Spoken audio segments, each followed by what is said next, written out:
This is the moment Supercross champion Eli Tomac broke his leg when it got stuck under his foot peg approaching a jump. Not only did he carry on with the race, he finished in 7th place in the heat, advancing into the next round. How did he do it? Focus, drive, and a healthy dose of adrenaline. When you push your body to its limit, the adrenal glands here release adrenaline, also known as epinephrine, through your bloodstream. This is your fight or flight response. While your heightened heart rate delivers more oxygen, your body releases stored energy as glucose and fatty acids to fuel your muscles.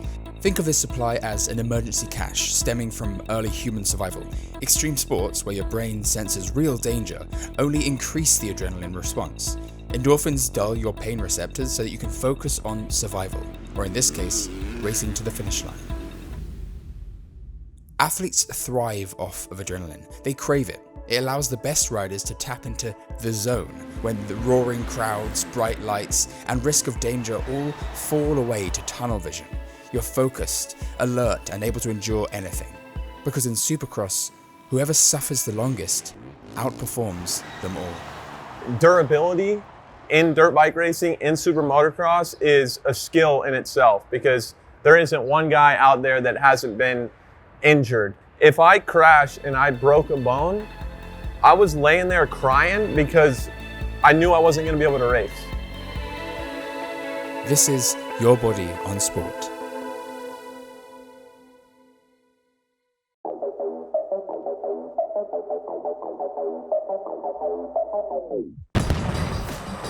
Congratulations, you've made it to this year's Monster Energy AMA Supercross Championship at New Jersey's MetLife Stadium.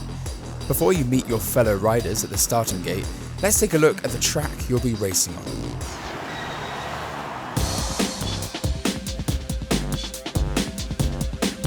We've got a somewhat short start into a long, sweeping corner, perfect for sorting out the opening order. Next, past the chalk line, a small rhythm section into a Burm Turn, but in lap 2 you'll have to face 2 sets of whoops in a row. Not easy on your body. After that, a full stadium-length rhythm section. Here's where you'll have to time your landings well to avoid big impacts on your body. A 90-degree turn into a triple, then a full 180 into a nice rhythm series. Singles to tables to table to single. This is where things get technical. Then we cap it off with a dramatic finish line double. Now let's get back to the starting gate.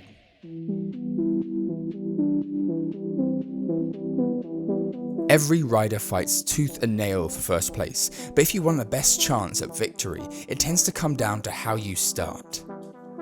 You're in the right place, because this guy's one of the best starters in the world. Take it away, Jorge. Starts are super important in the sport.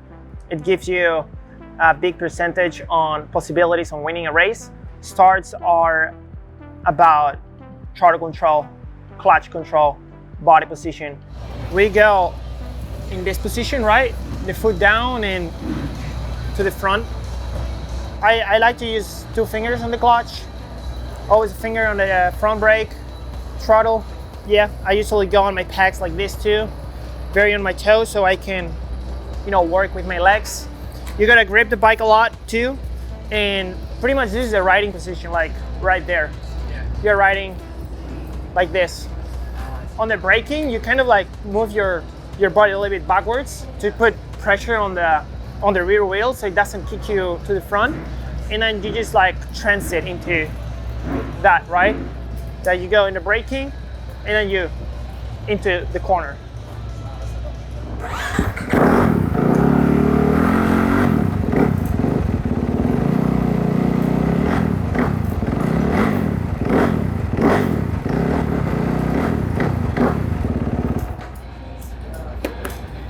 This is music for me.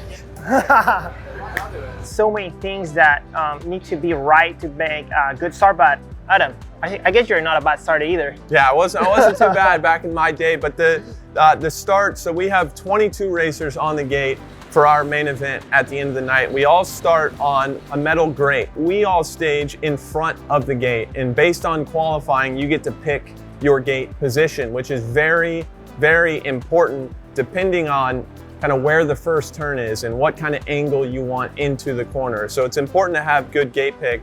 Then we all get behind the gate, 30-second board goes up, you see it count down, board goes sideways, and once the board goes sideways, the gate in front of you will drop anywhere between 5 and 10 seconds. So all the riders you'll see will rev their bikes up, pull their clutch in, look down at the gate. It's one of the most intense moments you can have as a racer. You gotta be kind of like a little bit forward. We release the clutch super fast and we go pretty much wide open as the gate drops. So you wanna keep that front low so we drive forward and not up. A lot of times in front of the gate, we create a rut, a line in front of the gate, and that is the biggest thing. When you're choosing your gate for the main event, the rut on the other side of the gate is the most important thing. A lot of times there will be like a big hole from the riders going over it over and over again. So the better qualifying position you have, the better gate pick you have, basically the better chance you have of picking a good gate and getting what we call the hole shot, which is the first guy through the first turn. Already, your heart rate may be 70 to 80% your maximum, just from the adrenaline coursing through you as you face down the gate, waiting for it to drop. And away you go for the hole shot.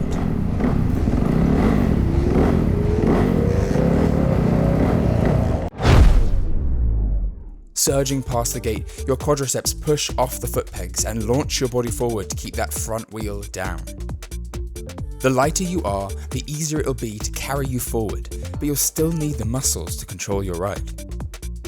Being a little bit smaller, you kind of have a lower center of gravity on the bike. So I had to adjust. I was a super little kid. Even when I turned professional when I was 16, I was a super little guy. And you kind of get used to a certain riding style. Then I got a lot taller. Then all of a sudden, every time I move on the bike, it's kind of upsetting the balance of the bike more, right? So you have to be mindful of kind of that center of gravity.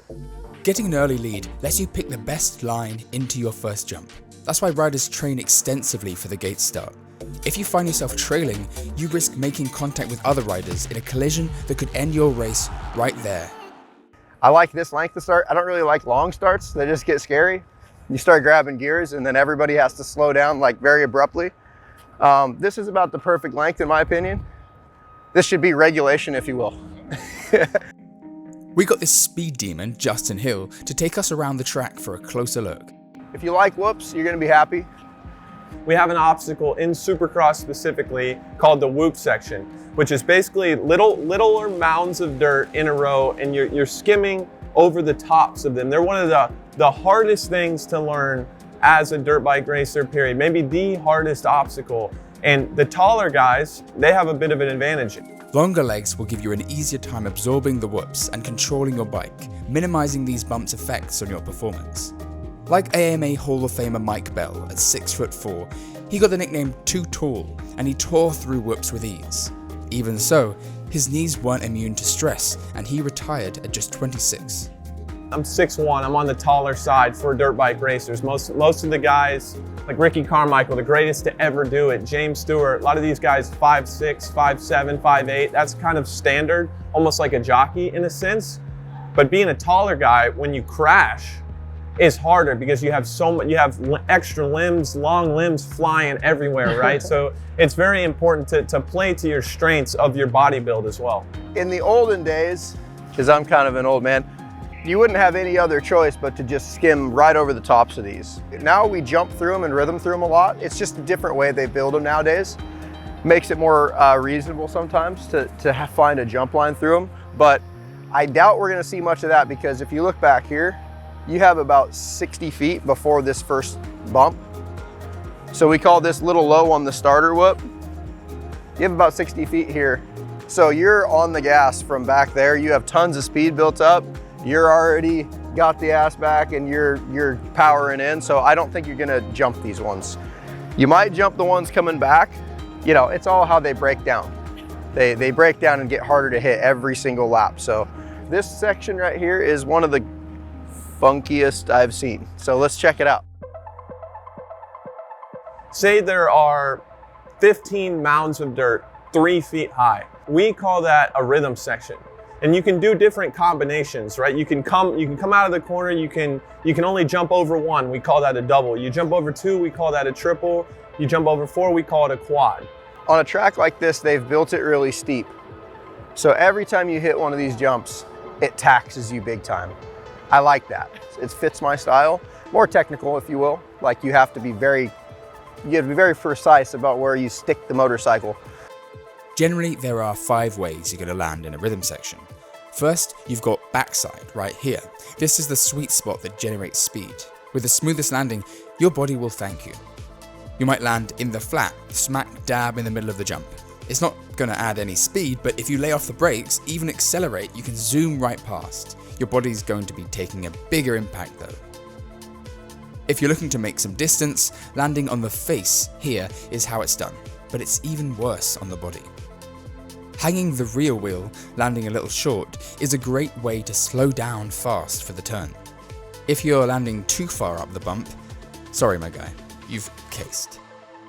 It requires a lot of timing and precision to downside those mounds of dirt, right? If you go a little bit long, that's called overshooting it, right? And that puts a lot of load on your body, but going long is a lot better than coming up short, which is what we call casing a jump, which, you know, you'll be going 40 miles an hour, 50 feet in the air, come down and just come to an abrupt stop all at one time. So very difficult on the body.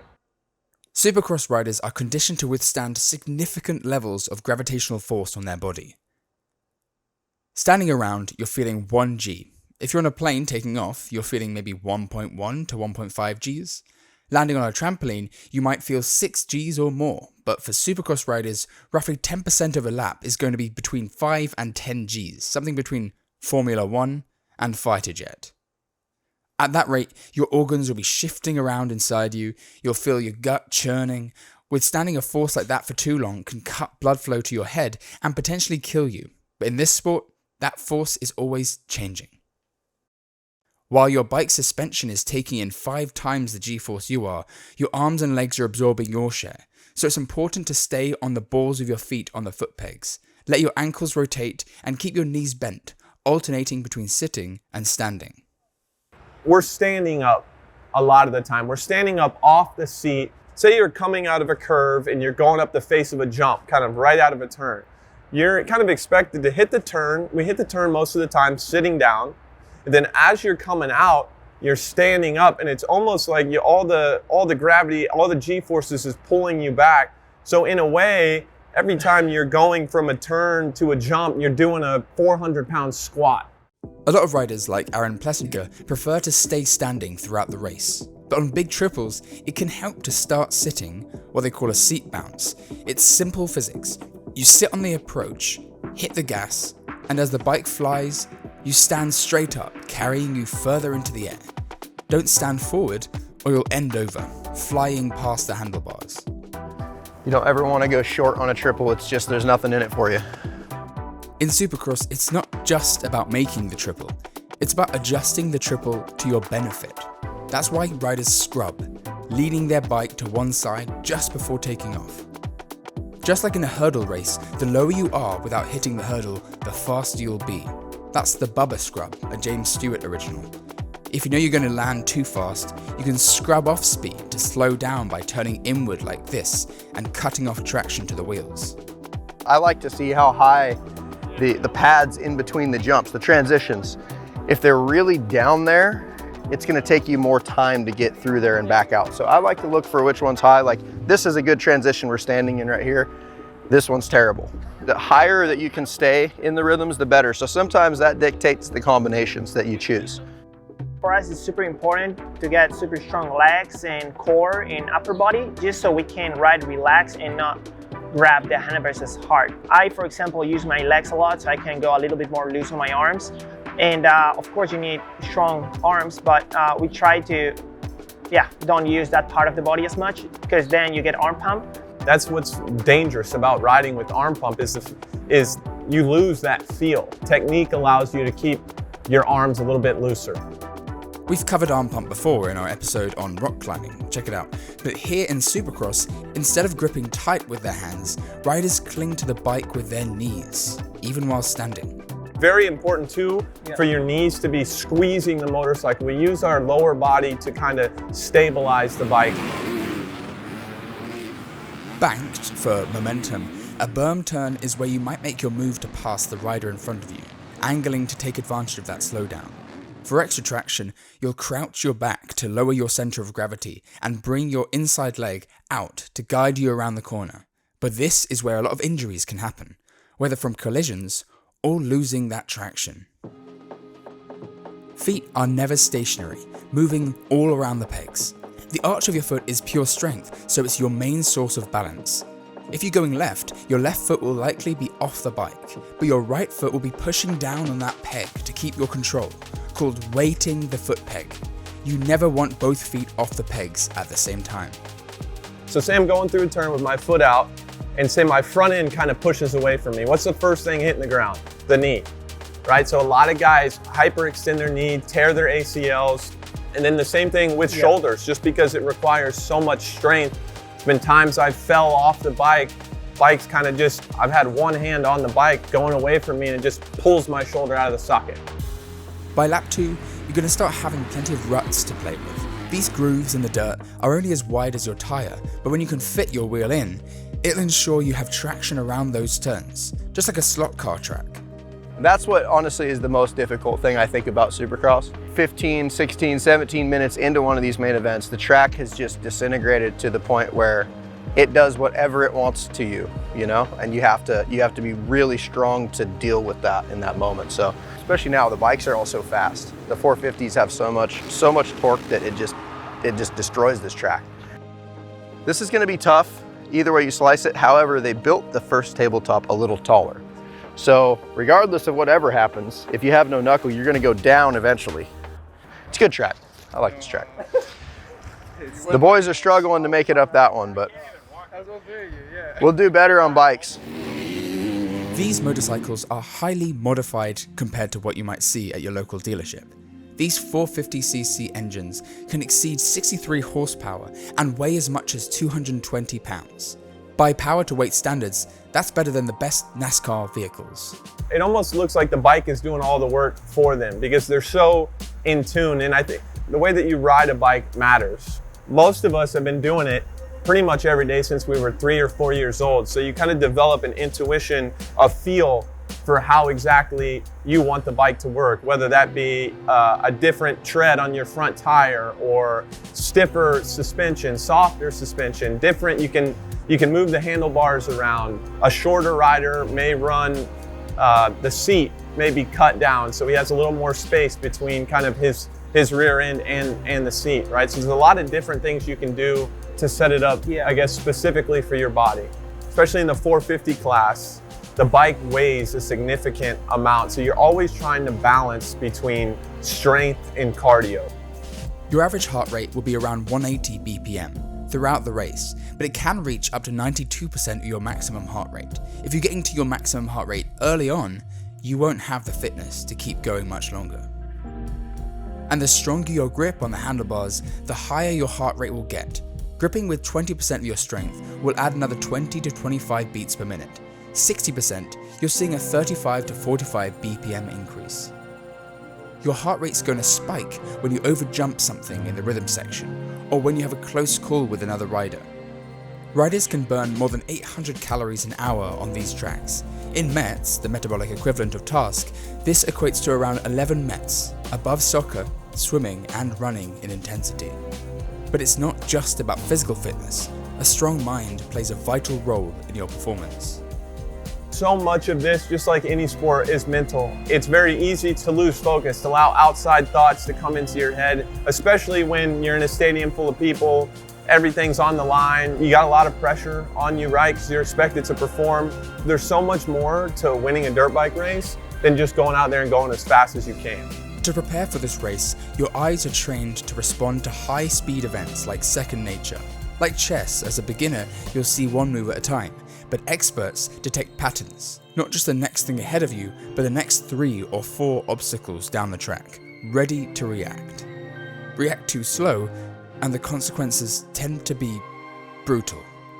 I'm not a big fan of talking about injuries, but it's part of the game. It's an extreme sport, right? Broken legs. So we are risking our lives every time we go on the bike. Femurs. Supercross, there's no room for error over there, so. Compression fractures in your back. Yeah, like Adam said, all kind of injuries. I mean, every time you fall, from your bike, anything can happen. Yeah, I'm just in the broadcast booth now. This guy's on the track, so I'll handle the injuries. Based on a 12-year study, there may be a staggering 150 injuries for every 1,000 hours of riding. Here's how the study broke these injuries down. Most injuries were bruises, with 28% being in the upper extremities, 27% in the lower, 21% in the trunk, and 16% on the face. With fractures, half of them in the upper extremities, 38% in the lower, and the rest on the spine, chest, and head. This is why riders have effective upper body protection to keep your vital organs safe from impact. Your chest protection is made from lighter, breathable foam that molds to your body shape, while multiple independent panels allow your body to have ease of motion. Many riders get injured outside of races simply because they can't seem to stay off their bikes, pushing themselves too far to achieve greatness. This is one of the reasons why most riders retire from the sport by their early 30s. The oldest athlete to compete in a Supercross main event is Chad Reed, who retired from the sport in 2020 at 38 years old. 2024 was my last year, and it was because of basically a nerve injury in my hand caused by, doing this every single day since I was 3 years old, right? So sometimes you can come off the track, and if you're holding on too tight, which a lot of times happens when you're kind of uncomfortable on the bike, not really finding your flow. And there's been times where I've had to come off the track and literally pry my fingers off the handlebar. So recently I had a shoulder dislocation for the second time on the same shoulder. So I needed a surgery. It takes some time to rehab, and the rehab is never comfortable, right? You gotta get that mobility back, which hurts, and get the strength back. A lot of work every single day just to get back on the bike. Even roosts, the dirt that comes off the ground from the rider's rear tire, can leave a nasty injury. The faster the bike's going, the faster the roost will hit you, leaving bruises and cuts on the skin if you're not well protected. The level of toughness that we have that's just required would blow people away. I've seen guys come back from a full ACL reconstruction in 3 months. Because the sport is growing at such a fast rate, the level at the top of the sport, what you're expected to do to be the winner is at an all-time high. Like I don't know about you, Jorge, but when I was a kid, I remember anytime I'd break a bone, which is standard, collarbone, arm, leg, knees, shoulders, everything. We pretty much all done it all, right? Yeah. And I remember as a kid, 8, 9 years old, if I crashed and I broke a bone, I was laying there crying because I knew I wasn't gonna be able to race. Yeah, and we love to race. So every time you have a little setback, you're pissed. Once you get back on the bike, you don't even think again about injury. You just think about riding and having fun. We just enjoy it so much. Super motocross it's a combination of strength and endurance. From a strength side of things, from a flexibility side of things, this is very important too for your body to train the right way to be durable. You want to have enough muscle to kind of pad you when you crash, but at the same time, we have to be so cardiovascular fit. You can't afford to get too bulky either, so you're always trying to ride that line. Yep, exactly. Ernest Hemingway said there are only 3 sports: bullfighting, mountaineering, and motor racing. All the rest are merely games. To be a Supercross rider, your body has to be able to face the danger that comes along with the thrill. The 50 to 60 horses launching you through the air and dropping you inches away from your fellow riders, even a millisecond off, and you're done. For the season, before you heal up and get right back on that bike, finger on the clutch, revving, and ready for another chance at glory.